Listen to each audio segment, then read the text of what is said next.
Здравейте, приятели на вкусното и креативното готвене! Днес съм тук, за да ви представя нещо изключително важно за мен. Моят уникален рецептурник, който е идеалният партньор за всяка кулинарна приказка. Аз го измислих, мой дизайна и много го харесвам. Този рецептурник не е просто един тефтер, той е истинска библиотека на вкусове с цели 160 страници, които чакат да бъдат запълнени с вашите кулинарни опити. С твърда, гладка корица, той е готов да побере всичките ви кулинарни тайни и приключения, без да се притеснявате за неговата издръжливост. Има цели 100 листа. Ето, може да го видите от по-близо. Ето го и отзад, и отстрани, с скрита спирала. Но защо да вземете точно моят рецептурник? Защото той е повече от един тефтер. Направен е с много любов, всяка страница е изработена с внимание към детайла и красиви български шевици, които придават уникален блясък на всяка ваша рецепта. Освен това, в края на рецептурника ще намерите и полезни хитринки, мерните единици, много други полезни информации, които ще направят вашето готвене още по-лесно и забавно. И не забравяйте, че рецептурникът може да бъде комбиниран и с много хубав бокс, който измислих.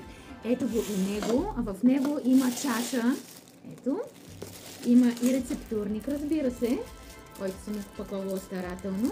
И в този комплект съм сложила и една престилка за готвене, която е със същия дизайн, както е и самия рецептурник. Престилката е много хубава, наистина страхотни ярки цветове и комплекта наистина си заслужава и е страхотен.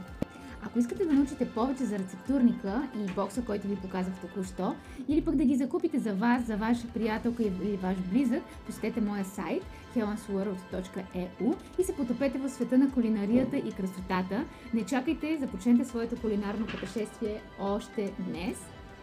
Благодаря ви за вниманието и слънчев и усмихнат ден ви пожелавам. Ето ги и престилките как са опаковани, и самата чаша ще бъде така опакована в... Сега ще ви покажа тази опаковка. Ще пристигне комплекта, който е чаша, престилка и рецептурник в едно, а самия рецептурник ще получите в подобна на тази кутия, но по-малка. Благодаря ви за доверието и усмихнат.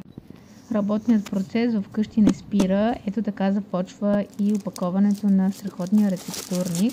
Избрала съм червено тишу хартия, разбира се, къде без визитки, да може да ме намерите по всяко време, когато пожелаете. Ето така опаковаме вашия рецептурник и той ще пристигне при вас старателно опакован.